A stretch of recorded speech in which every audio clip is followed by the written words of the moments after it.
Good morning, I'm Earl Stewart. I welcome you to Earl Stewart on Cars, a live talk show all about how to buy, lease, maintain, or repair your car without being ripped off by a car dealer. With me in the studio is Nancy Stewart, my wife, co-host, and a strong consumer advocate, especially for our female listeners. We also have Rick Kearney, an expert on how to keep your car running right. I dare you to ask a question that Rick can't answer about the mechanics or electronics of your car. Also with us is my son, Stu Stewart, our link to cyberspace through Facebook, YouTube, Twitter, and Periscope. Stu is also the Spy Master Director of our Mystery Shopping Report. He dispatches our secret shopper weekly to an unsuspecting South Florida dealership.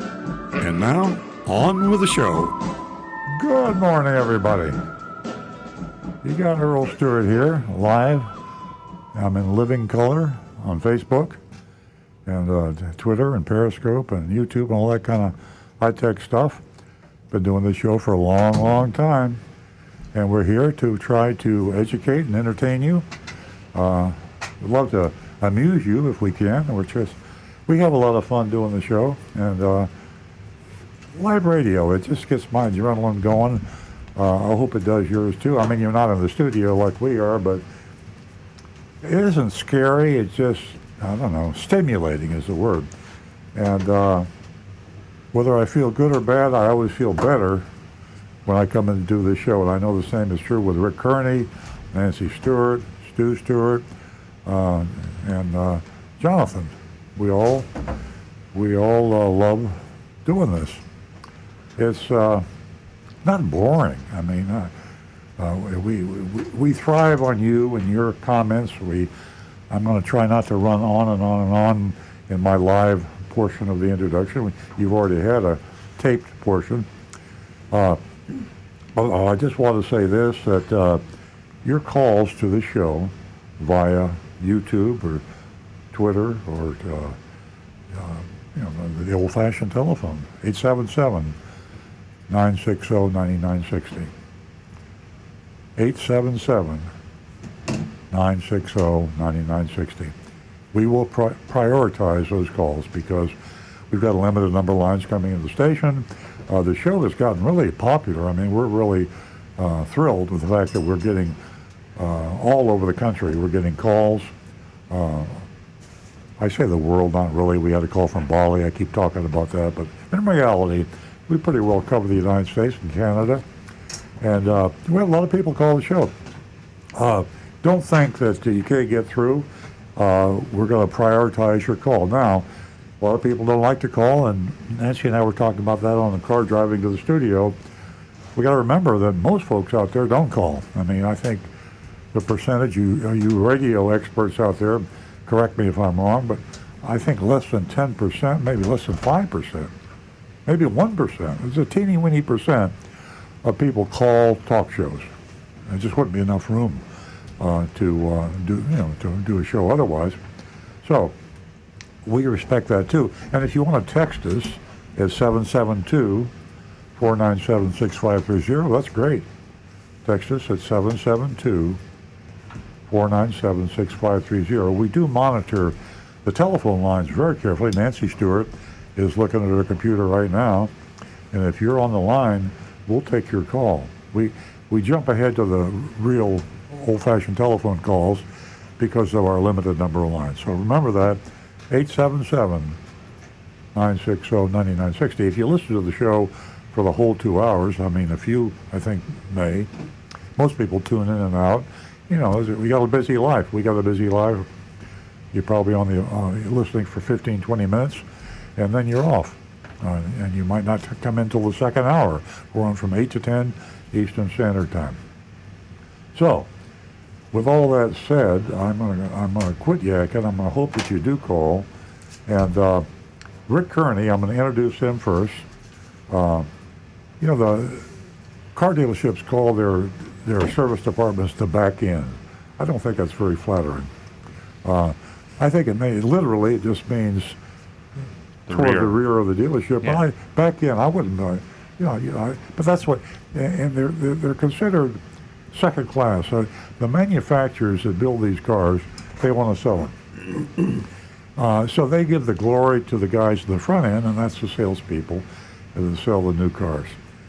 But I'll tell you what, the heart and soul of a car dealership, in fact, the main profit center of a car dealership, and the main thing that you should be worried about is the back end, the service department. Rick Kearney is a certified diagnostic master technician that can just about answer any question about any vehicle you want. And Rick, give us a quick 30-second, 45-second summary of when you started in the business and where you were then, and where you are today in terms of cars and knowledge. Yeah, I spent about 2 years going to North Tech, public school for auto mechanics, Palm Beach County School. Palm Beach County, okay. And got a job working for you as an oil changer. How long ago was that? And that was 1995. Okay, I told you you'd been around a long time. And I started right at the bottom level. I was back in the 1900s. Yeah. Oil changing and rotating tires and doing the basics. And I learned every bit of it from the ground up, and have been to every school that Toyota has. And even before that, weren't you tinkering with cars when you were a kid? I mean, I was building go-karts when I was 6 years old. I mean, it was, I've just always kind of been mechanically minded and always wondered how things worked and if I could make them work better. Yeah. When you a typical 30-day work cycle, how often are you online? How often are you being educated? How often does Toyota, because we're a Toyota dealership, come to you and say, this is the new way to do this, this is a product we haven't had before? I mean, the biggest thing probably was a hybrid. You suddenly, Rick Kearney was probably the first hybrid technician, one of the first in South Florida. He certainly was. Toyota was first in hybrids, so the fact that you were our first Prius expert means that you started out on the whole hybrid technology. I was one of the first, not the first, but one of the first. But, Honda actually had their insight in the U.S. about 8 months to a year before Toyota got the Prius here. That's right. But Prius was actually running in Japan in '97, and Honda, of course, was back then. They were testing them in Japan many years ago. So, hybrid was just kind of a stepping stone to try to get people to understand you don't need a gasoline internal combustion engine on every car. You can. There are other ways to power these cars, and other ways to make it work. But we've had this huge battle against big oil, and figuring out how we're going to transition into the future. You can't run these ICE engines forever. We have to find a new future, and this was one of the ways to help transition. Well, the big point is, from the time you got to North Tech and started on the lube rack, there have been huge changes, and you got to stay on top of it. I mean, what worries me about going to a doctor these days is if he graduated from med school 40 years ago, and he hasn't stayed on top of what he's doing, he might as well not be a doctor. You started as a mechanic 25 years ago, and if you hadn't stayed on top of it, you'd be useless today. I mean, if you went into a coma 25 years ago after you started and woke up today and they said, fix this car, and you open the hood, you'd say, what the hell? What is that? I'd be lost. I mean, the electronics on them now. Yeah. And, well, imagine back then, you had maybe one or two little computer-controlled devices in the car, and one main computer that helped control the engine. Yeah. Now there are, the whole thing's on the average, 50 to 60 computers, and they don't even have wires that run for everything in it, because they actually use what's called communication wires, and the computers will all talk back and forth over these cables. Crazy. So I mean, it's incredible. Crazy. We've now got internet in the cars. You've got Bluetooth, CarPlay. Everything is all about electronics. Yeah. The cars can actually receive some computer updates. They're working on this to where times when a mechanic would say do a tune-up on your car. Well, now the computers are doing that. But if they need to change the programming in that computer within the next few years, they're going to be able to simply send it over the internet right to your car, and your car's computer will update. So the point is, while you're going if down you the have a road. question about a car, this man sitting to my right can answer it. Maintaining, repairing, anything to do with your car, you can save a lot of money. I mean, you might get a diagnosis on the air right now that save you a couple $100. And Rick would love to talk to you. He's monitoring our YouTube channel, EarlOnCars.com. I'm sorry, YouTube is youtube.com/EarlOnCars. youtube.com/EarlOnCars. And he's right there monitoring it. You can text him through 772-497-6530 or just call at 877-960-9960. Any questions you have about a vehicle on the road today, Rick can answer. And Nancy Stewart sitting on my left here, you know her. She's a co-founder of the show from many, many years ago.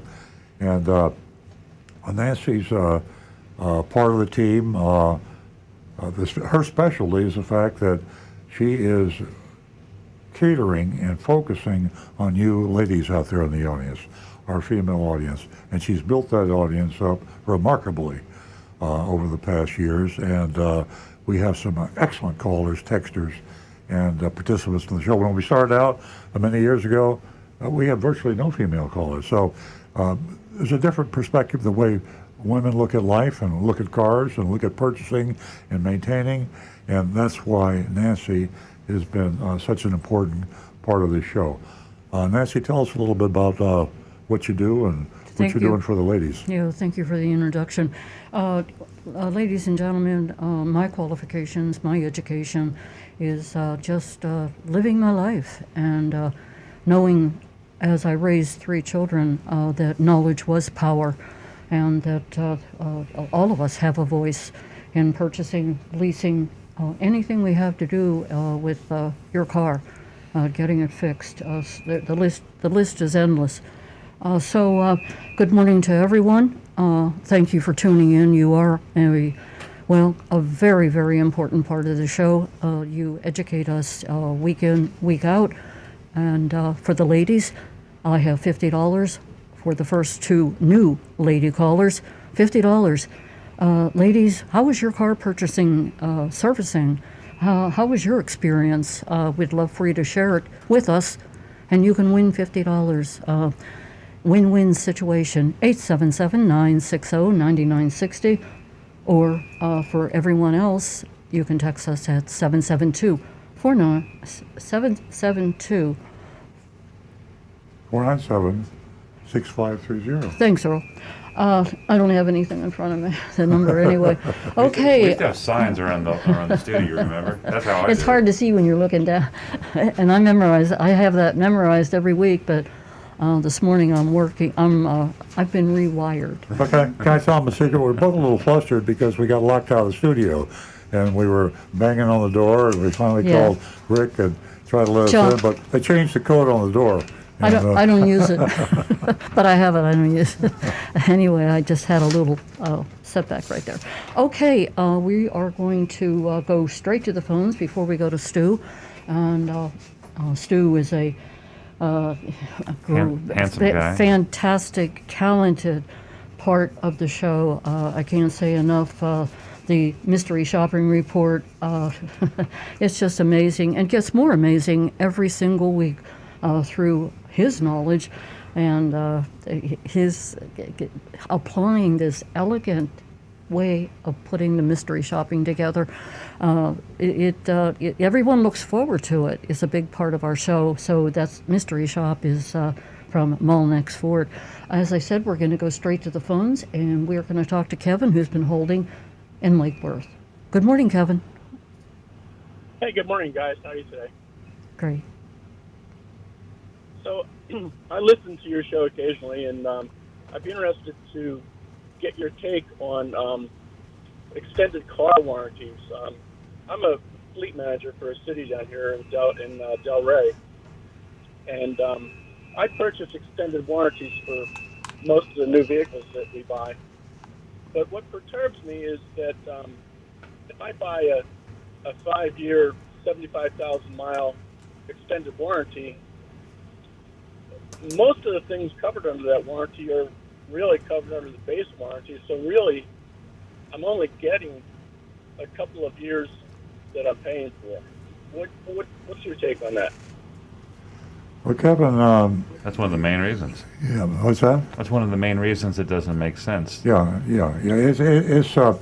There's a lot of reasons that you have to be very careful before you lay out a lot of money for an extended warranty. One reason, a nice, pleasant reason, is cars are really much more reliable than they've ever been, and they also require far less maintenance.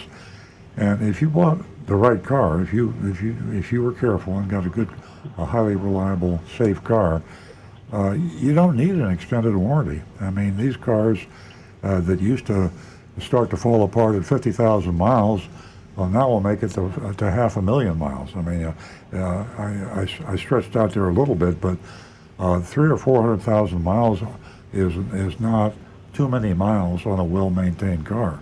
Maintenance is the key, but the maintenance requirements are much less than ever before. So I have a rule of thumb, Kevin. If you bought a good car and you're taking care of it, don't buy the extended warranty. To those folks that feel they need the extended warranty, see, there's two ways to look at it. There's a practical way and there's the feel-good way. People feel good about insurance. I think we all buy too much insurance. I do. I bet everybody in this room has got too much insurance. If you watch television or you look online and you're looking at the advertisements, they'll tell you don't have enough insurance. Well, that's called selling, and that's the reason the insurance companies are making a ton of money. But if you want to give me a specific example, Kevin, say, look, I've got this kind of a car, and this is what I'm worried about, I could give you some advice on that, but otherwise, save your money. Don't spend the money on that extended warranty. Yeah, so the word extended in itself implies that it would start after the factory warranty expired, but it doesn't work that way. It overlaps.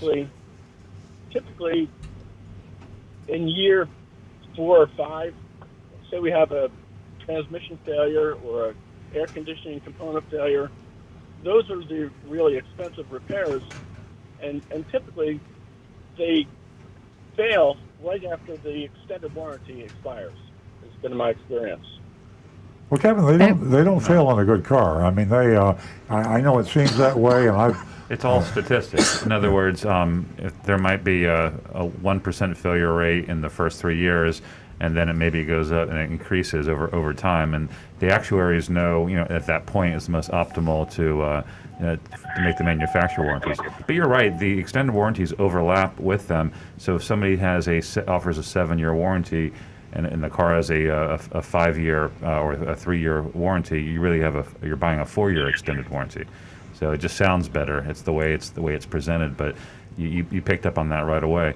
So, and like Earl said, it has to do with the car. I mean, if you're buying maybe an Aston Martin or something that's known for really expensive repairs, and you don't feel like you could be self-insured to do it, the price of that warranty is going to be really high too. But that could be something that gives someone comfort or just a sense of security.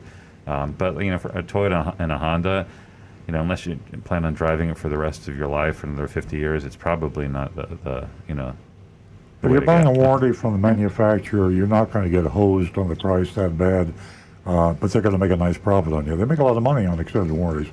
And if you're buying it from the dealer, you'd be real careful, because sometimes the dealers own their own warranty companies, and they can charge anything they want.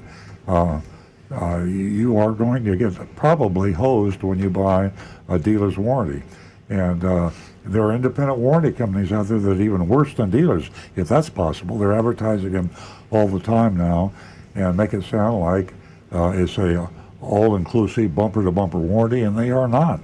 Most of the things you buy are basically a powertrain warranty, which is patently worthless.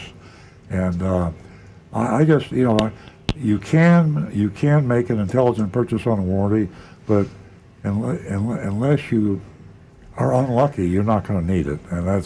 But if it gives you peace of mind, I always say, read the warranty, find out what it includes, what it does not include, compare the prices with other extended warranties, and if it gives you peace of mind and you know how much you're paying, go ahead and buy it.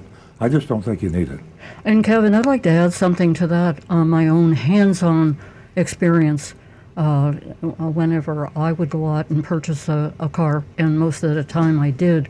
I want to know, what doesn't the warranty cover? That was most important to me as a single mom. I had to know what the warranty didn't cover. And then after that, I made my decision as to whether I was going to purchase a warranty after the extended warranty had expired. So I just thought I'd share that with you. It was imperative that I get that information, like I said, being a single mom. Okay, Kevin, I'm not sure if you're still with us or not, but if you have hung up, we want to thank you for the phone call. We enjoyed speaking to you, and we hope that we'll encourage other listeners to give us a call if you have any questions on warranties. If you have any questions on whether you spent enough time just investigating whether you needed a lease, purchase, anything at all. And gosh, maintenance. Sometimes it's more expensive to keep your car on the road than it is to purchase it. So those are factors that you have to take into consideration. Now back to the recovering car dealer. Yeah, we got around to everybody except Stu, and Yeah. Stu is our cyber investigator on the mystery shopping reports, and in charge of that, and part of the dealership. He's general manager of our dealership.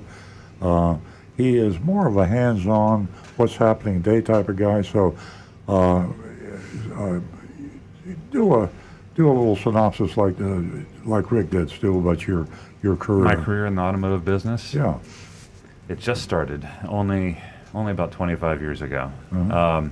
No, I didn't have any interest. That's the fascinating thing about my career trajectory is only at one point in my life did I want to be a car dealer, and I think I was in kindergarten, because I still remember at Wee Wisdom Montessori School on Flagler Drive in West Palm Beach. It must have been 1972 or something like that. Yeah. We drew a picture of what we saw ourselves as when we grew up. And the old Stuart Pontiac building on Dixie Highway was made of brick, and so I remember drawing a picture of a brick wall, and then me standing in front of it with a blue suit and a really, really wide tie, because it was 1972, and that was it. And after that, I was interested in art, and so I did that my whole life. I went to college, got a degree in anthropology, and then continued art, and it wasn't until 1998 that I actually joined, 30 years after you joined the car business, came to work for you there, and started off in sales, and just kind of grew it from there. But it's been 23 years, not 25 years, 23 years. And Stu, I was going down memory lane.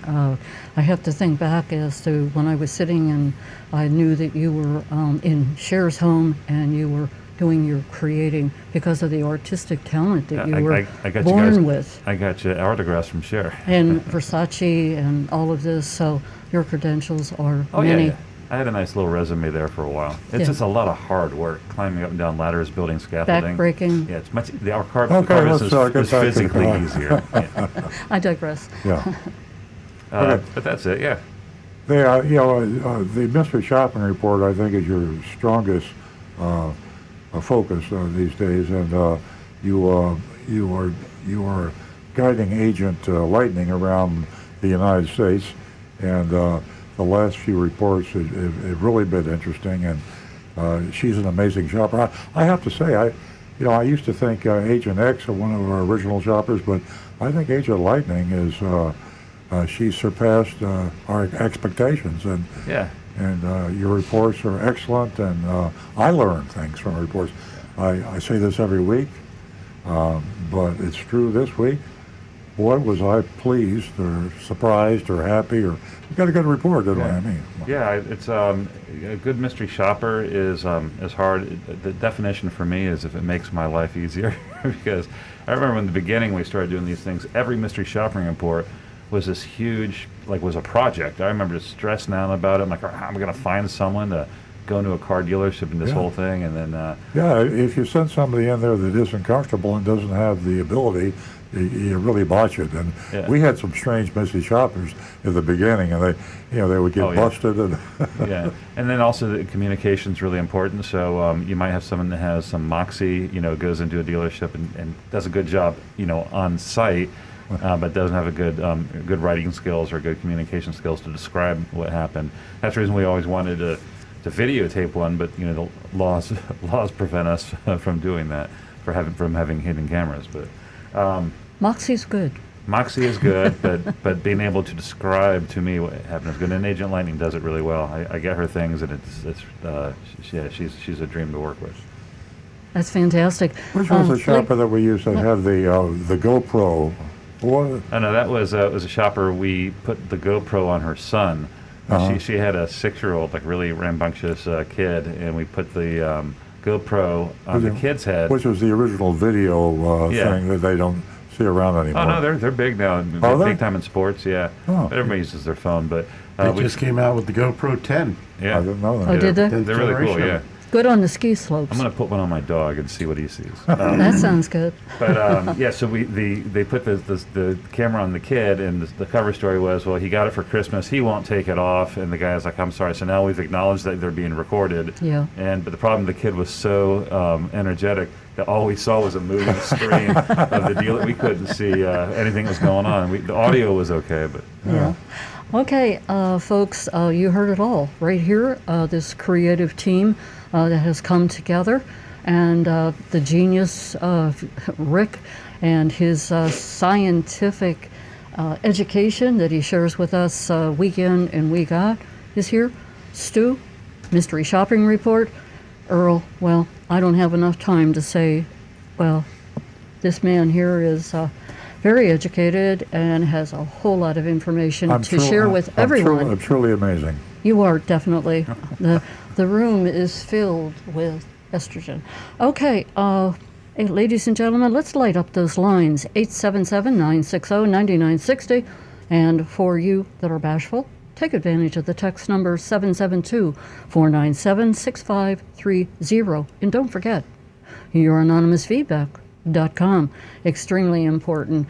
Let your voice be heard and remain anonymous. And if you get a chance, Earl's latest column this week is right on target. The COVID pandemic, the microchip shortage. What else can we have? Highest ever prices. Yep. And it is just an amazing time, so it pays. Well, knowledge is power. Again, that number, 877-960-9960. We're going to go back to the phones where we have Marty from Palm Beach, and he is a delight to talk to. Welcome back, Marty. Hi. How's everybody doing? We're good. How is it going out there for you? Yeah, well, so far so good. Do you have anything I'm to not share buying- with us? Yeah, I got a couple of things. First of all, for the guy that talked about the extended warranty, I want to tell him I've been buying cars for about 50 years. Now, I don't keep them for 10 years, but I've never spent a dime on an extended warranty. No? Yeah. And if you would add all that money saved for 50 years, you can pay for a repair if it happens. Exactly. I would tell him that. Second thing I want to ask Stu, I've seen some websites now where the dealerships show factory invoice. They show you a picture of the factory invoice. Is that something that costs the dealership a lot more money to do, or is it easy to do? to show the factory invoice. Yes. No, but like we've talked about in the show, the invoice is a meaningless term. It's just there. Excuse me. Yeah. Excuse me. I made a mistake. Yes. The factory MSRP sticker. Oh, on the website? Yes. No, that's easy. That's just it's a free service of the website. The VIN explodes. They find it, and the computer puts together something that looks like the window sticker. But that doesn't actually come from directly from the manufacturer. But it doesn't cost any more money for the dealer to do that. Yeah, because I find it very interesting because you see when you put down what the car has, it's to me it's a lot easier to look at the window sticker Yeah. and see what the car has on it. Right. No, it's a very helpful tool for people who are used to seeing things that way. I mean, you can all the same information's on the web page, but it all puts it together in a familiar format, and that's why they do it. Yeah, because that looks good. Yeah, but it's not the actual. It doesn't come from the manufacturer. It's just a VIN exploder. So the computer takes the VIN and figures out how to recreate the window sticker. Yeah. Well, I can tell you this. I happen to be looking at Al Hendrickson. They only have one 2021 Camry in stock. Yeah. And it's the only one that they have the window sticker on. Oh, it is and crazy. And all the others say it's not available because they probably don't have the car. Yeah, it's funny. Like right now, I think Al Hendrickson Toyota has For you folks that don't 60 know, stores. because this is worldwide, Al Hendrickson Toyota is in Coconut Creek, Florida, and they're the second largest Toyota dealership in the world. Well, I think Hollywood's still ahead of them. Oh, are they? Yeah, Okay, they vie for 2 or 3. Yeah, they're right there. Yeah. By 91 cars. Yeah. Well, I can tell you this. My last car that I got for them, they took $6,800 off the sticker, and now I saw one where they're only taking $500 off. So Earl is correct. Yeah. Do not buy a car unless you need it now. Yeah. Yeah, they only have, at this point in the month, where are we at now? What's today, the middle of the month or the 9th? They would normally have about 200 cars or 300 cars sold. They only have 60 sold. And Hollywood, the big one, or right there, the twin behemoth, is only have 38 cars out in the month. So that's really low for those who are paying attention. And the sad part that the public doesn't realize, the dealers that are selling a fraction of the number of cars they normally sell are making a multiple of the profits. So they're selling half as many cars and making twice as much money as they did when they sold twice as many cars. And guess how they did that? Because they hosed you when you bought the car.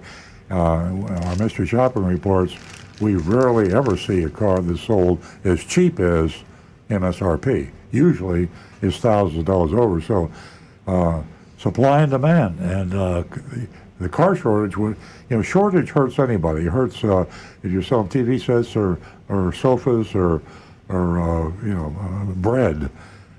Shortages hurt most people. It doesn't hurt car dealers because they mark the car up so much and people pay them so much. They make more money than they did when they were selling more cars. So it's an upside down world, Marty. Yep, you're right. All right, well, have a good day. It's my comment for the day. We appreciate that, Marty. Give us a call again. Okay, have a good one. Thank you. The same Bye. to you. Ladies and gentlemen, what I'd like to share with you is the Consumer Report. Earl and I were going over this last night, and this, month in and month out, Consumer Report just puts a great magazine out that I call Our Bible at Our Home.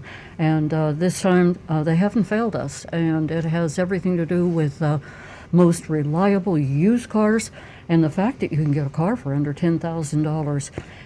Buyer beware, but it's out there and it's fantastic. The other article that's in the Consumer Report is the leasing aspect of the auto industry, and it can be quite profitable if you don't do your homework. You just have to be sure that you know what you're getting yourself into. The Consumer Report goes into capitalized cost. They go into money factors. They go into deposition fees, excessive wear and tear, and the mileage, which is extremely important, and what it could cost you if you go over that mileage whenever you sign that lease. It's very important that you know what you are signing and what the salesman has in store for you. Don't forget the security deposit. So at any rate, if you don't have that Consumer Report, you can go to the library. You can work on their PC, consumerreport.org, and you can find all your information that you need. And we all hope to get into this Consumer Report that I mentioned to you. And I have to mention October's also subscription that I got. And in there is the Car Repair Handbook. And it too has an amazing amount of information. And if that isn't enough for you, look here. Can you see that on camera? That is Confessions of a Recovering Car Dealer. And in this book, this is the insider's look at what really goes on in the car buying and service business. And this is something that you can purchase and you can have it forever on the bookshelf because it's endless. And you can just open this up and it will definitely help you out. And most of all, this is, I'm telling you, it's a win-win situation. All of the proceeds go to Big Dog Ranch. And there we have that talented, Great bark. scientific mechanic. Great bark. No, that's no good. I like The dogs the are bark. working on Stick their with the bark. multilingual. Stick with the bark. Yeah. Do what you do and do it well. So anyway, all that information for you. Confessions of a Recovering Car Dealer. And Earl's second book will be coming up soon, and you'll have that at your fingertips. So www.youranonymousfeedback.com. Take advantage of that.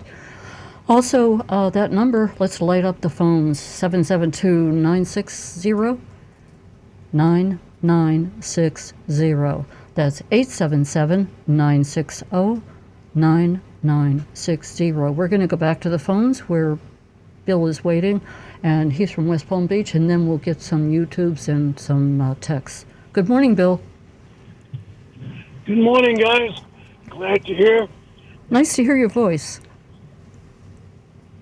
Are they still in the finance office? Are they still selling the Rust and Lust and the Choke and Croak? We have a veteran on the phone, folks. Yeah. Well, that goes way back. Rusted Dust and Choke and Croak. I tell you what. Yeah, it's still the what is the word? Dungeon. It's the we call the box. It's just terrible things can happen in the finance office, and they still do. So I advise you to avoid it like you do an extended warranty. If you can, raise your own financing with your credit union, your bank. You're liable to save yourself a ton of money and a lot of aggravation. Yep. Yeah, I used to make a lot of money selling that. Yeah, a lot of people did, and a lot of people still are. You know, it was before COVID, profits on cars were really skinny. Competition is a great thing for the consumer, and competition had driven new car prices down and even used car prices down, where dealers struggled. They were, to be competitive and sell cars, they were having to cut their profit margins real low. And then where are they going to make it? Well, they make it in the box. Rust and Dust and Choke and Croak. And they sell you stuff you don't need, extended warranties and gap insurance and road hazard insurance and lost key insurance. And if you can think of it, insurance, they make it up and they sell it to you for too much money. And it's still the single most profitable department in the car dealership. Even today, with car prices at new highs. But before that, it was by far, dealers were making twice as much money in the finance department as they did when they sold the car. So, yeah, it was profitable, Bill. How long ago were you in the business selling the Rust and Dust? Oh, let's just say it was the K-car generation. Uh-huh. Those were the days. The K car generation. Yeah. You were selling Chryslers. How many K cars did you sell? I made a living. Yeah. I still remember the first car that I sold. Yeah, what was it? And it was a Plymouth Reliant. Plymouth Reliant. I sold Old it Reliant. thinking that it was new. It was back in '83. Uh-huh. You are a veteran there. Did you knock their head off, Bill? Knock their head off? Actually, no. It was funny. It turned out to be a mini deal. Back then, Yeah. mini deals were $25 Oh, yeah. flat. $25. Well, The car that I landed these people on Uh-huh. was a buyback, an unregistered buyback, because it still had the original window sticker. Yeah. but we had to sell it as a used car. Sure. Bill, what was the most money you ever made on a car? What was the highest profit, gross profit you ever made, and what was the commission on that in your career? Oh, I think it was a Grand Wagoneer, Uh-huh. and we added a sunroof, the rust and lust, and Oh, yeah. all the undercoating, all that other stuff. Oh, yeah. I think I walked away with $800. And back in the days, $800 was a big commission. And so that would mean you probably made $3,000 or $4,000 on the car. Oh yeah, easy. Gross, yeah. Yeah. Even In today's dollars, that would be probably a $15,000 or $20,000 profit, and the commission would have probably been $6,000 or $7,000. I think back then we were getting 30% minus pack. Uh-huh. The dealer told you you're getting 30%. They were probably lying to you. Well, he did. There's a big old pack. Yeah, the pack, yeah, exactly. He probably had $1,800 pack. Yeah, the nice thing about that is the car dealers, not only do they lie and cheat with the customers, but they lie and cheat with their employees. And there are a lot of class action suits by car salespeople that wised up and said, well, they told me they're going to pay me a 30% commission, and they were really adding profit. They call it a pack. It's hidden. They don't tell anybody about it. Taking away the profit first. Taking We'll away pay you the profit, 30% after we glom about a third of it first. Yeah. Well, it's always good to reminisce, Bill. A lot of people don't know what we're talking about. Maybe that's good because I'm not sure the statute of limitations is up on everything we did back in those days. So you better be careful. Don't give me your last name. I don't want to see you go into the slammer. Hey, statute of limitations. We don't want to be an accessory. Bill, it was great talking to you. Do you have any other information to share with us? Always a pleasure. But I'm saying, Earl, if we ever meet, I got to tell you a story that I am truly, looking back on it, ashamed. Oh, no. Hey, I got a lot of stories I'm ashamed of. Send it on anonymous feedback. Some of the terrible things I used to widows and orphans. They were my specialty. Oh my gosh! But And I think that is a great virtue. Just to be embarrassed and to want to do better and work honestly in the 21st century. I think you had to come from that era in order to get to where you are today. Bill, write a book. This made me feel better. If you write a book and confess your sins, it's a good thing for the soul, and you feel good, and it's kind of like you can recover too. You can be a recovering car salesman. I'm recovering from too much other stuff. You take care of yourself, my friend. Call again. I love talking to you.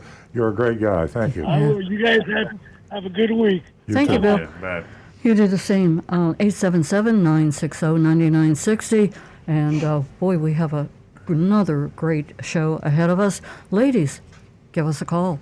$50 for the first two new lady callers. 877-960-9960. And remember, you have to take your time whenever you're looking for a car, and just rather than be overwhelmed, pick out 2 or 3 models and go from there. And do your homework. Consumer Report, Earl's book, Confessions of a Recovering Car Dealer. 877-960-9960, and you can text us at 772-497-6530. www.youranonymousfeedback.com. YouTube. Now back to, we're going to go to Rick. Thanks, Earl. And he's got some interesting YouTubes to share with us. We've got a couple. The first one here, a comment from Tom. He says, on the extended warranties, he says, good morning. Many of these private warranties may only authorize used, reconditioned, or knockoff replacement parts. Good morning from Orlando. And that actually can be true. Some of the companies will not authorize factory parts when they're repairing your car. They won't use, they'll send even some, I've even seen some where they will say, no, we will send you the parts to put on this car, and they will get lesser quality parts to try to save money, and basically it's very poor quality replacement parts that they're going to send to you or have you use. When you write to your repair own the warranty, car. you can say anything you want. So that's the point. Exactly. So you should never buy a warranty from a dealer that has written the warranty unless you really, really, truly trust that dealer and you read the warranty and you understand it. It's bad enough just to buy a factory warranty extended because the factories make a lot of money. Warranty companies make a lot of money, the legitimate ones and the illegitimate ones. So, if you buy a warranty without reading it from a dealer that owns that warranty company, you are going to get hosed. Yep. And Big Hamza 22 says, why doesn't the government crack down on dealers with those phony Moroni labels?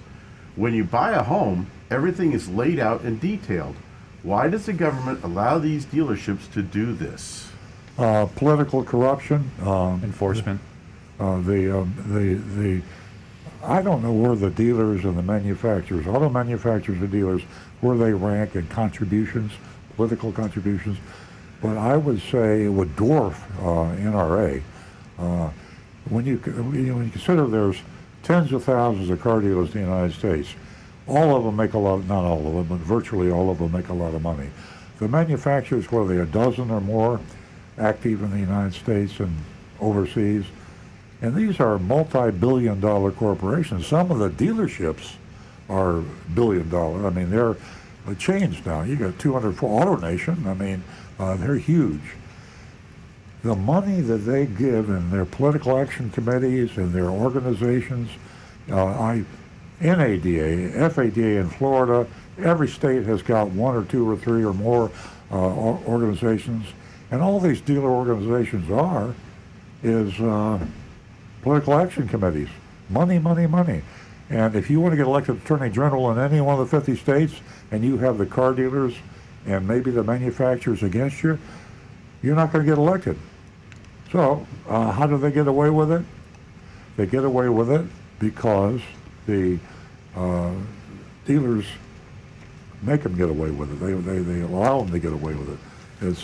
And for those who are wondering, the Monroney label is the window sticker on the car that Senator Monroney actually had pushed this legislation through. It's a federal law. They must have that sticker on the window. Yeah. But what a lot of disreputable places will do, they'll put another sticker next to it, an addendum sticker that lists a whole bunch of stuff that you should not have to be paying for on that car. Mm-hmm. And they design them to look just like the Monroney label. Yeah. Which is where you get that phony Moroni. So you say, the question was, how could you break a law, a federal law, and get away with it?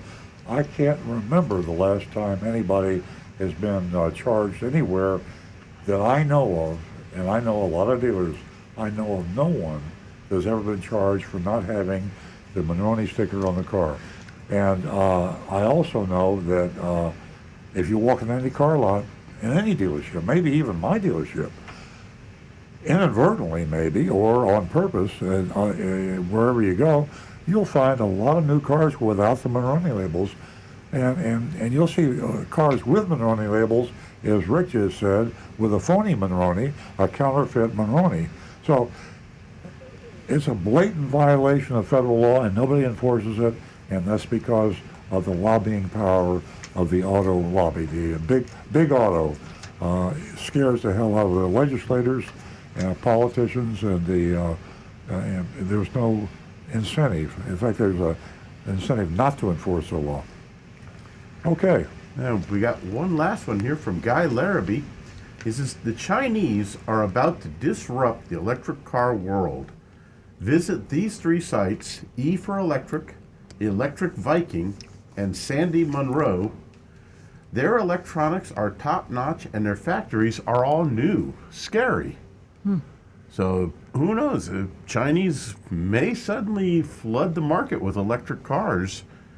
And personally, just my opinion, if these companies can start producing electric cars at a competitive price that have a competitive quality level, why not? Yeah, I just, Guy, I hate to disagree with you. I think the Chinese are way behind on both electric vehicles and autonomous vehicles. I think Tesla is way ahead of everybody in the world. And this comes up on the show almost every week. Just check with the Chinese buyers and find out what they buy. If you look at the registrations in China, they're buying Teslas. And Tesla has penetrated the Chinese market to a greater extent than anybody, and they are head and shoulders above everybody. Now, with that said, the Chinese are catching up. The U.S. Competitors are catching up, but Elon Musk is, he's already around the curve, headed for the finish line, and he can't see anybody behind him. But there will be. They will catch him, and it will be competition, but not for a while. Okay. Okay, we are going to go back to the phones where John is holding in West Palm Beach. Good morning, John. Good morning. I think I'm going to take 2 steps backwards here from what the current conversation is about. But you were talking about Chrysler and the advent of the K cars in the 80s, and I just want to. It brought to mind back in the late 60s, we had purchased a Dodge Dart, and it had the slant 6 in it. And when you were talking about dust to rust or whatever that thing, Rust and dust. that slant 6 outlasted the car. The car, from being from Detroit, the car rusted out, but that slant 6 engine lasted 200,000 miles. If the car would have lasted 200,000, it was just a great engine, And then the 80s came along and got away with a lot of that stuff. Oh yeah. But it just Very true. I'm too young to really remember when the K car. I know we were making fun of it. It was a bad car, but I don't really remember much about it. Was that Lee Iacocca's era, John? Yeah, early '80s. Lee Iacocca. Early 80s.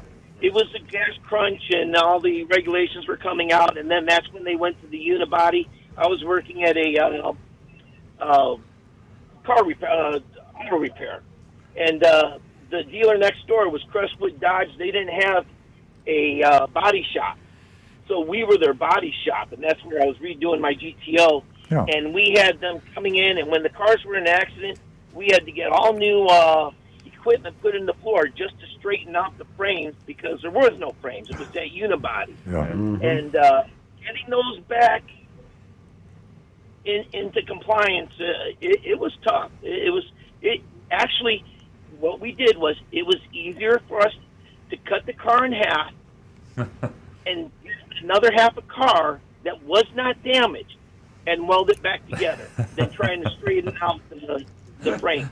And we did that several times. No joke. It's easier to cut the car in half and keep that unibody intact. Sure. I hope they stayed together. Yeah.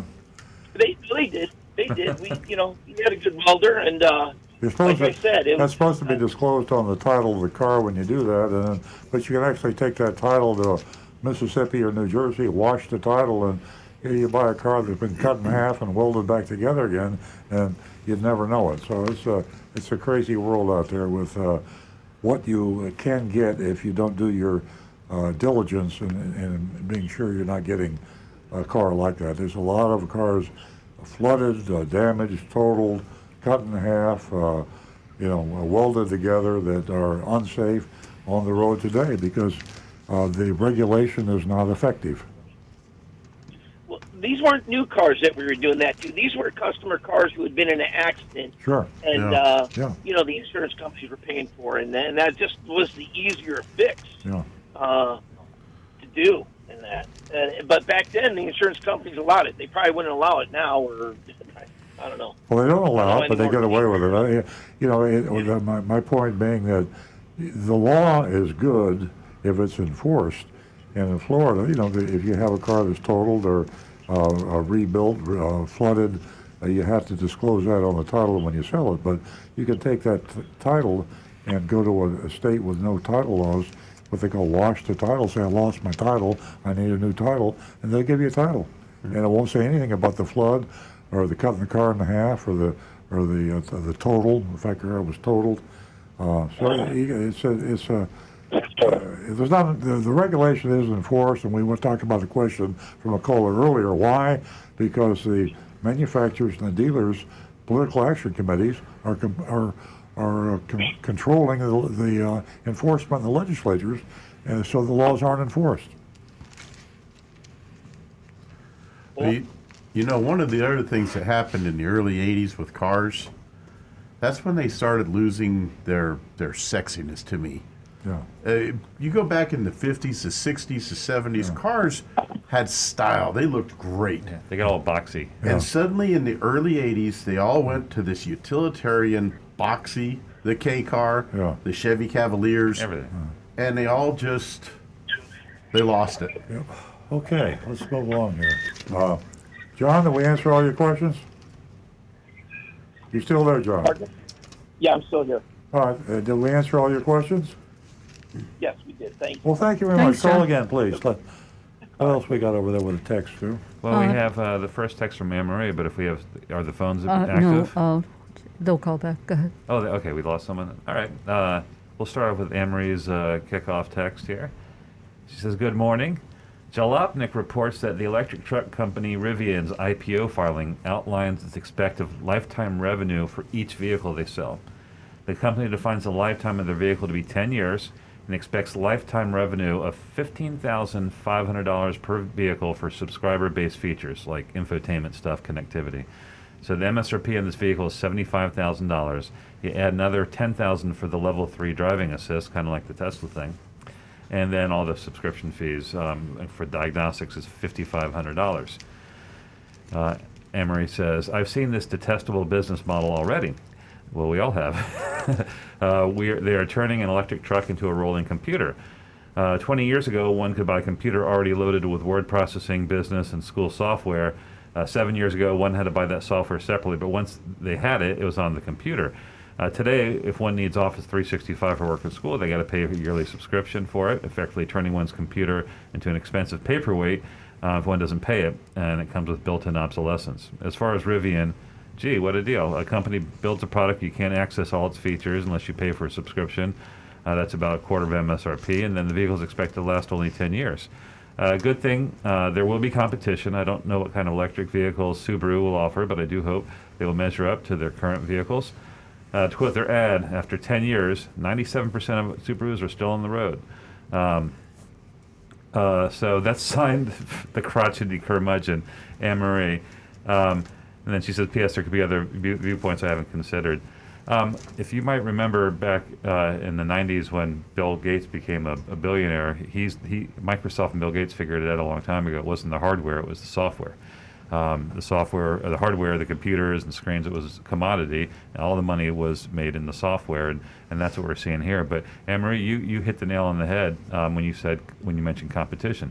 So right now, there's only one real serious electric player in the world right now, and that's Tesla. And Rivian may or may not come up and be successful, but as more and more players enter the market, it has to be competition will drive the price to a point that makes more sense. But it is frustrating, but I'm pretty much used to it, the whole software thing. Yeah, you have a phone. A lot of times, like, they're giving away phones, but it was to get you to pay for the fees, the monthly fees. That's how they get you. Earl, your take. No, I agree. It's just you get away with it. The thing I like about Tesla so far is with my Tesla that we're every time I turn around, I'm getting a software update, and they're not charging me for it.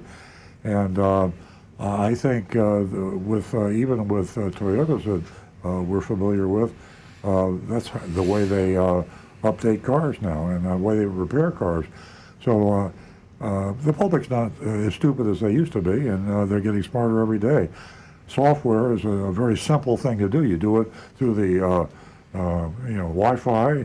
Have your Wi-Fi hooked up, and your wireless fixing of cars and software. Well, once you build the software, you can permeate every car with it with a flip of a switch. So to charge somebody a huge amount of money is you're doing it because you get away with it because the competition's not making you be honest about it. and then you'll make money until the competition says you can't make any more. Yeah. And as far as the 10-year lifespan, I think they probably, that's just a time, like they had to come up with a period of time to estimate the value that they would get from the customers. It doesn't mean it's going to die in 10 years. I think they had to agree on a reasonable amount of time when people would keep the car. Yeah. Okay. Okay. Excuse me, Stu. We're going to go back to the phones where we have Don from Lake Okeechobee holding. Good morning, Don. Good morning. It's actually Don from LaBelle. She didn't quite know where LaBelle Hey, Don. Oh, welcome. A long time. I got a couple questions for Alan on oil filters on Toyota. I'm wondering, do most Toyotas now require that special tool to take the oil filter off? Actually, yeah. The tool is available just about anywhere, but it's sort of a cup-looking device that fits on the end of the oil filter housing. Because Toyota, in an effort to try to reduce waste, they went from a metal canister filter to replacing just the paper element. And the housing that goes on has flat spots on it that this tool will fit on to engage and spin that housing loose. Be advised of one thing, though. If you're doing this yourself as changing your own oil, get a big breaker bar and be ready to use some force, because what happens is the heat differential between that plastic housing and the metal engine, as things heat up and cool down, contract and expand, they seem to lock themselves in super tight. So it's going to take a little effort to get that thing to spin loose. Yeah, that was my question. It is definitely stuck, and I was wondering whether a breaker bar would be dangerous and would break the plastic, but apparently not then, huh? Right. You don't want to use any sort of impact tools on it because you don't want to crack the plastic, but a nice long breaker bar and just basically put some pressure and just start turning it, and it will come loose. For the 99.9% of our audience that has no idea what a breaker bar is, including me, you were Don. A breaker bar is basically a handle for a socket wrench, and they range anywhere from about 1.5 feet to over 4 feet long, and it's basically, it just gives you more leverage. Okay, so it's like a giant wrench. Exactly. Okay. How long do you think a breaker bar should be in that particular case? I don't want to get a 4 foot long one. I use a 2 foot breaker bar. 2 feet long gives me enough leverage. I got a 3 foot breaker bar. How about you, Stu? How big's your breaker bar? It's only 2.5 feet. Oh, okay. Has Toyota given any thought to fixing that plastic issue with a different type of plastic or something? They're actually starting to go back to regular steel canister filters on a lot of the engines. They're switching back. Okay. They realized it just wasn't that good an idea, because unfortunately those housings sometimes do tend to break. So yeah, they realized, all right, it was worth a try, but they're starting to go back to the metal canister filters. Okay, now putting that back on, should I give the guy instructions on not putting it on too tight, or is there some special instructions on putting it so it maybe doesn't get stuck? Well, there is a torque spec listed for how tight it should be. Just make sure to coat the threads and the O-rings with some fresh, clean engine oil. Can you buy a torque breaker bar? Well, a torque wrench actually is a breaker bar because they're long enough. Okay. Depending on size of it. Yeah. So even somebody replacing that normally, it still can get stuck like that because of the plastic. So I can't blame the guy that changed it the last time then. No. Okay.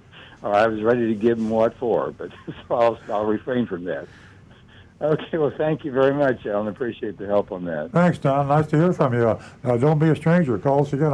When you said LaBelle, I remembered. And by the way, Alan is not on the show anymore. That was Rick you were talking to, and we'd love to have Alan back. We're trying to talk. We're trying to talk him into making at least a guest appearance.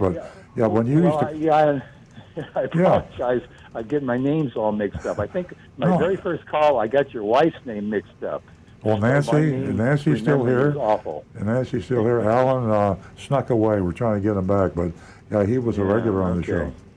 Well, thanks again. Nice to have you back. It was great to hear from you. Thank you. Hi, Don. I hate Okay. for all of you that were listening to the conversation with Don and Earl and the guys.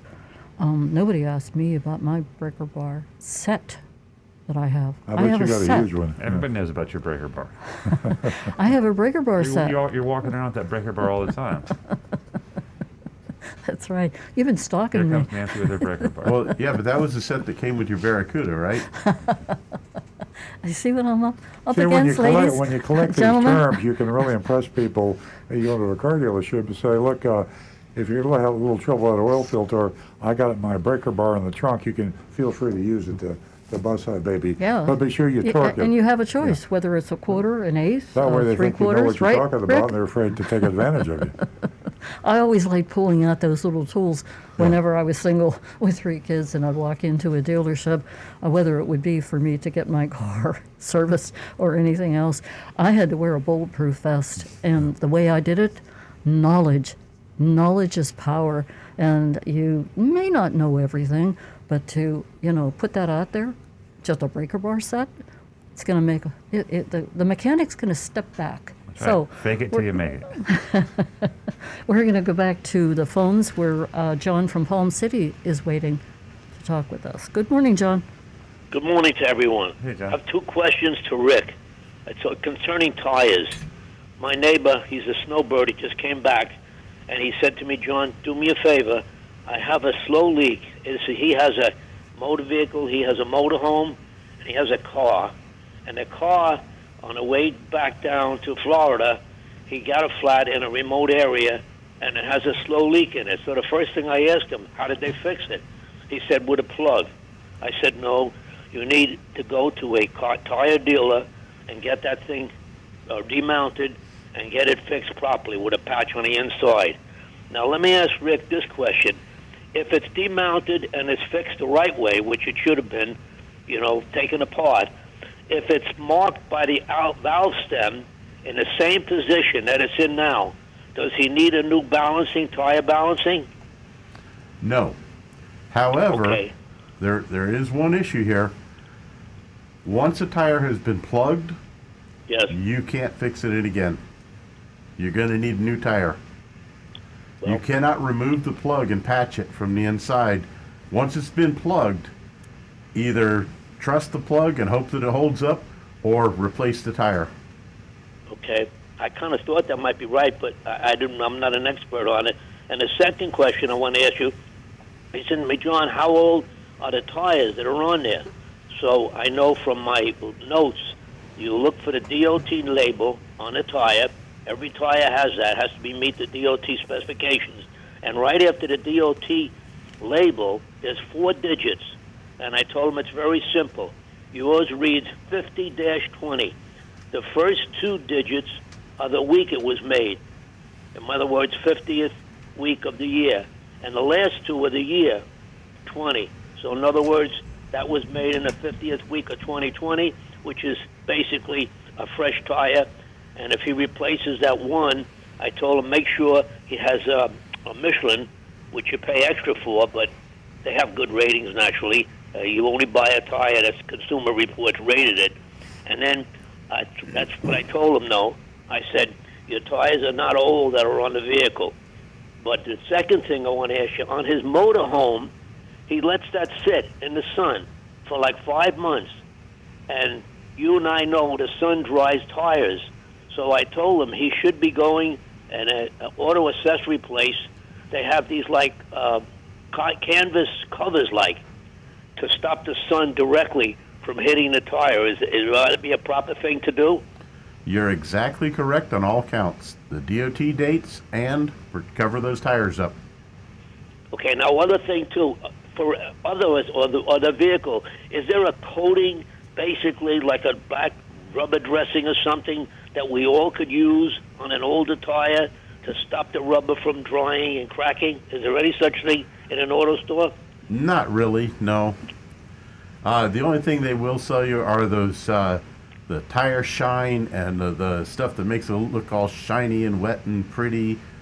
And truth be told, as a mechanic, I hate it. Olive oil will because- do the same thing. What's that? Olive oil will do the same thing. Yeah.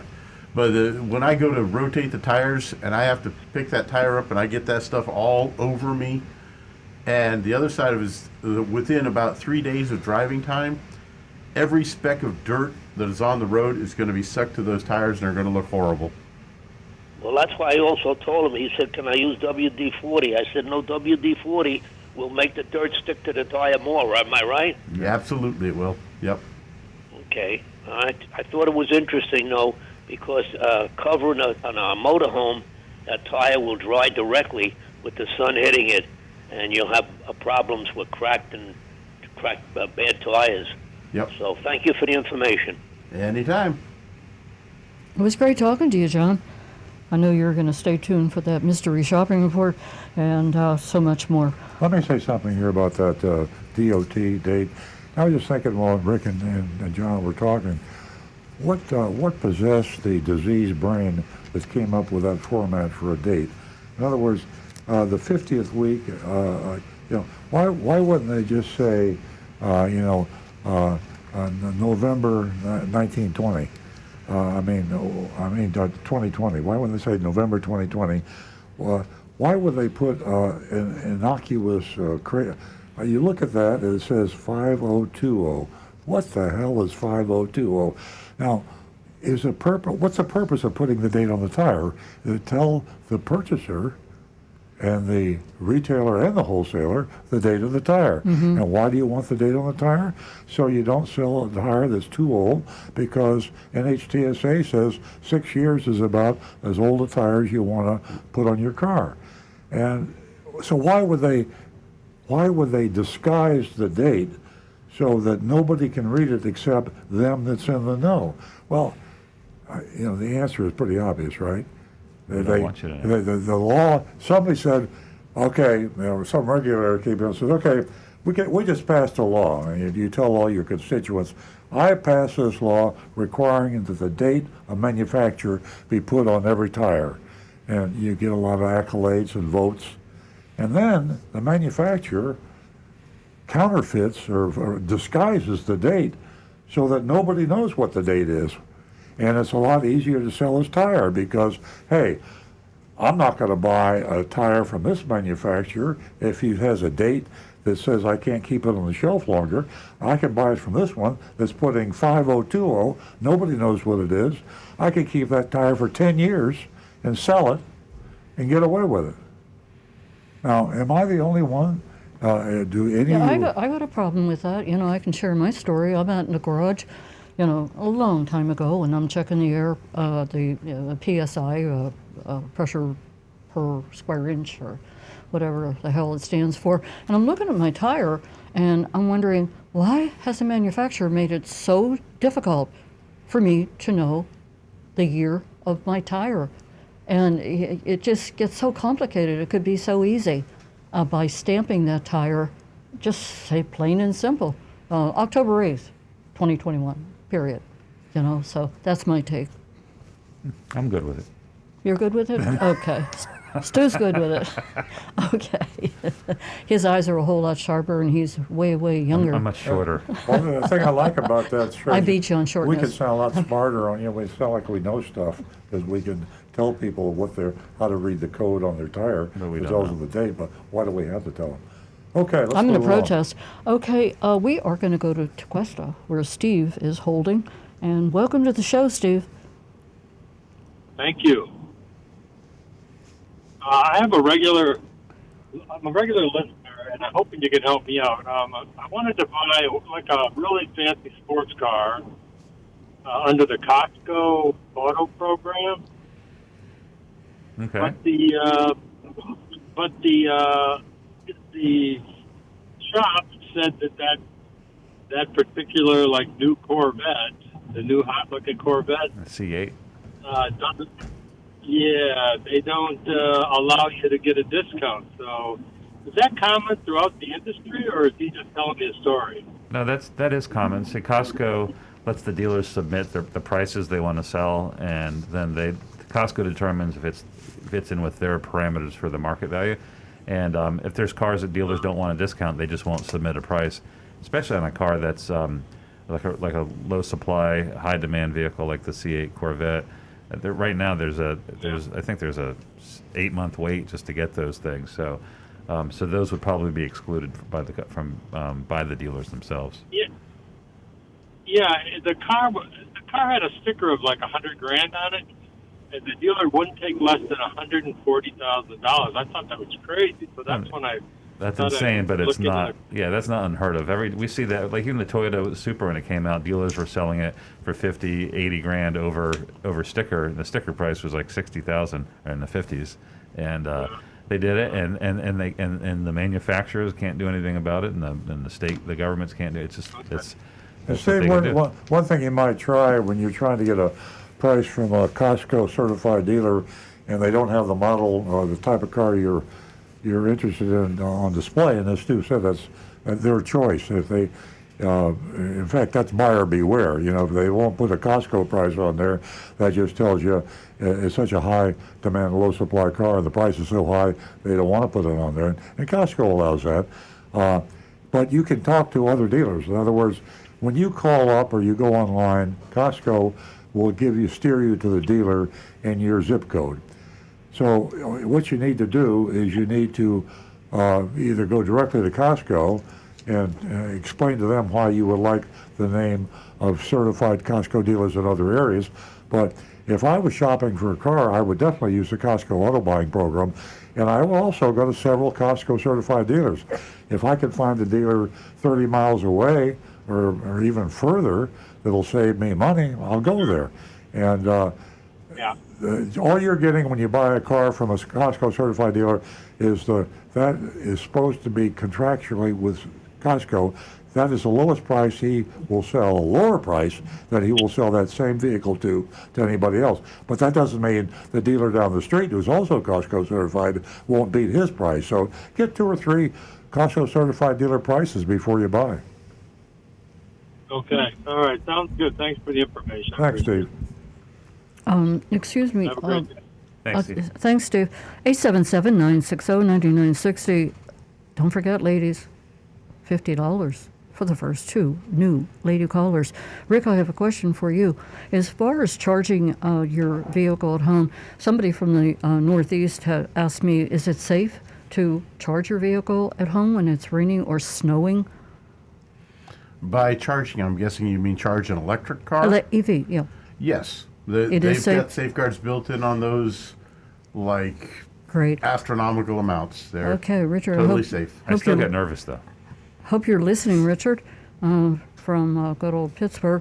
Again, I'm going to mention it. Ladies, $50 for the first 2 new lady callers. And I'll remind everyone that I did mention earlier about the Consumer Report, November's issue.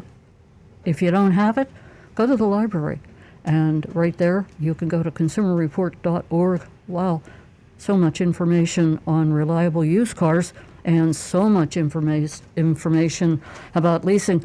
Anyone out there that has signed a contract recently, what was the charge, the fee, the penalty for going over the mileage? Give us a call, 877-960-9960. Now back to Stu. Hi. Excuse me, we have a call. Excellent. And we are going to talk to Kevin, who's calling from Buffalo, New York. Wow, cool. Welcome, Kevin. Good morning, team. Good morning. My alarm clock for Saturday mornings. I like to wake up and listen to your show. And Nancy, I'm glad you have a full set of breaker bars because you have to keep control of your staff in that office in the studio right now. I like that. You saw my bag that I carry.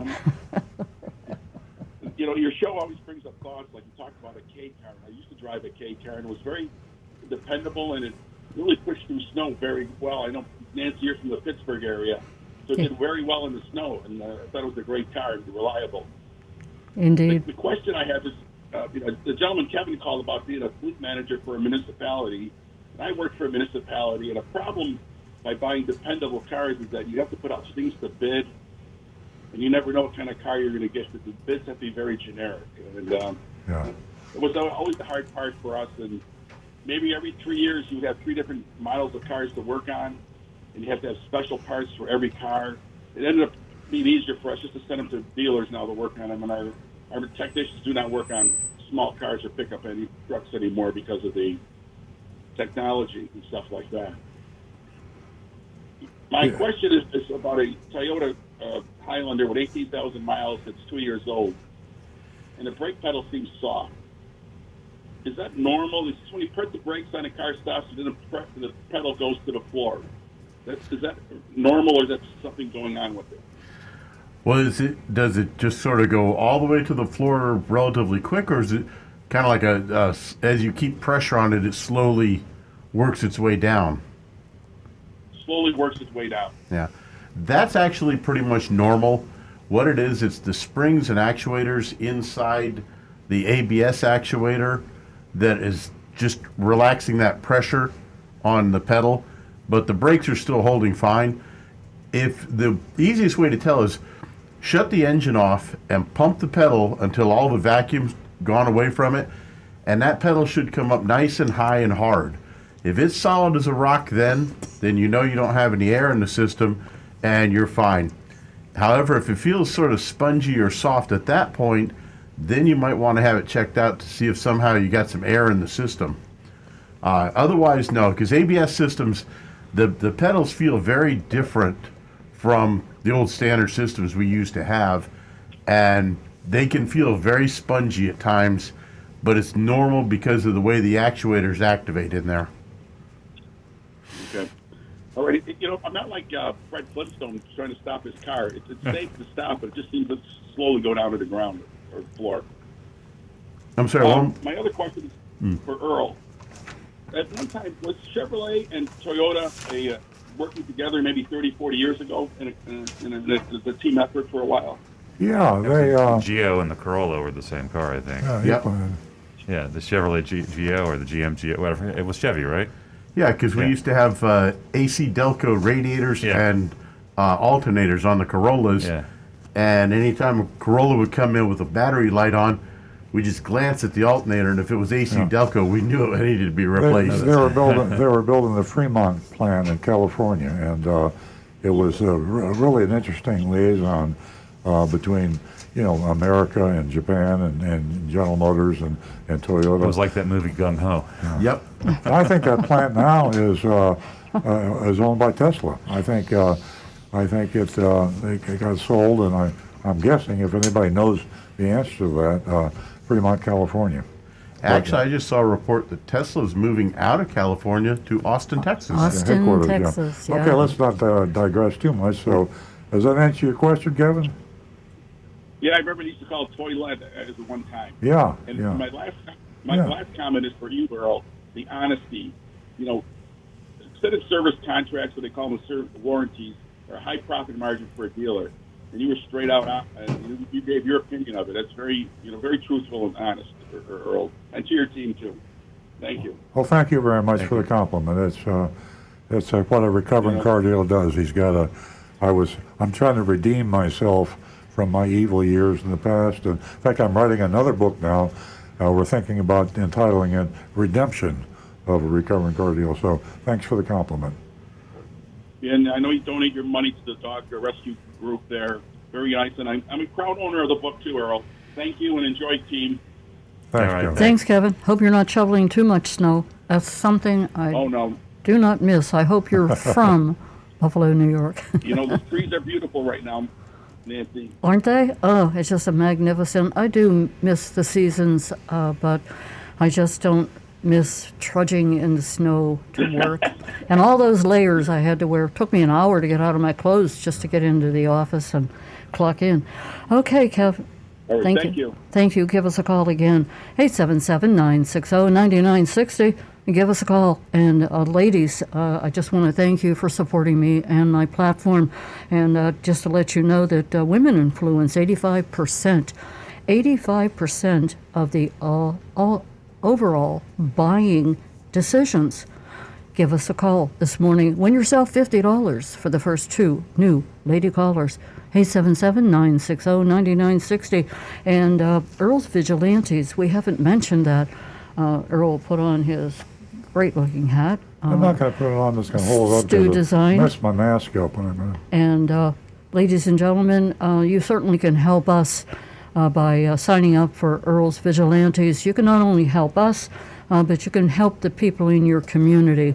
And it's a great organization to get involved in. We have some real talent there that has signed up. And that's a free hat. We give them a hat.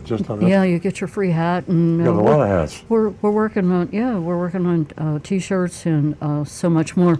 And also, volunteers are needed to sort of help a lot of people that are online, and they need some assistance. Like the senior car buyer, sometimes it's pretty easy to maneuver your way around the internet. Sometimes it isn't, but you can volunteer for that too.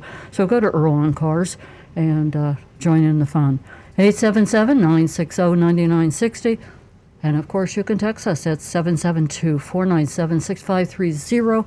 Please don't forget youranonymousfeedback.com. Now back to Stu. Well, we have an important update from Buck. We were worried about him last week, but he tested negative for a parasitic draw. Oh, thank God. Buck texted just now, well, a little while ago, says, it ended up being the battery. Oh. Because I will not go to AutoZone again. It was a replacement battery for the other one that went bad, and they don't warranty the replacement. Have an awesome day. Thank you to everyone that's a part of what you guys do. Thanks, Buck. Oh, how nice. He said when he went to the place last Saturday, he said he thinks he had a parasitic draw, and they suggested penicillin. So, that's right. Yeah. So I said, right, you needed an anti-parasitic. You need ivermectin. A little humor there. We're going to go back to the phones where Ken is waiting from West Palm Beach. Good morning, Ken. Good morning. How are y'all doing this morning? We're great. It's great to hear from you. Well, thank you. And I just want to come out and say right off the bat, thank you for everyone in the studio, how the show works out, and all the knowledge you give us. Thank you all. Well, we appreciate that compliment. Flushing here. We don't take it for granted. I kind of want to refresh your memory. I have a question for Rick in a minute, but I want to refresh your memory. There was a Michelle that called in, I want to say a couple months ago, for Napleton Kia. I don't know if you remember, but I'll refresh your memory. She called in, said we got thrown out of the dealership over a contract on a Kia Soul. Oh, yeah. I'm the gentleman that actually got thrown out. I'm her husband. Okay, I do remember. The blown main fuse, the tire, the hole in the tire, et cetera, and boy, what a fiasco that was. And they put me in their glass cage, and I'll tell you, I learned a lot from that experience. I bet you did. Trial by fire. Education by fire. Yes, exactly. Yes, sir, absolutely. My question is for Rick. Mr. Rick, I don't mean to get technical. I know you're an aeronautical engineer in these cars nowadays. I have a question on a 2015 Nissan Altima. It had been, the gentleman purchased this car brand new from a specific dealership, got into an accident probably about a year and a half ago. They're the original owners. Took it to the same dealership, the body shop, had it all repaired, supposedly. What had happened now is, for some reason, the key fob no longer works with the car. I can walk 10,000 miles away and the car will still start. I'm losing, or they're losing different accessories in there. For instance, the lights, sometimes the instrument cluster. My question, when taking it to a dealer's body shop, can they reprogram the ECM, the main computer, or the BCM, the body control module, to make it still work without the key fob and all the reference points that the key fob and the computers make communications with? No, I'm assuming you're talking about a smart key system. Yes, where sir. it's push button start. Yes, sir. If that key is not inside the car, one of the keys, that car should not start. If it starts without a key being in that car, there's something really weird going on, and there's a key under the seat. I would have to believe, like Stu says, there is another key somewhere in that car. No, sir. I have both key fobs. Actually,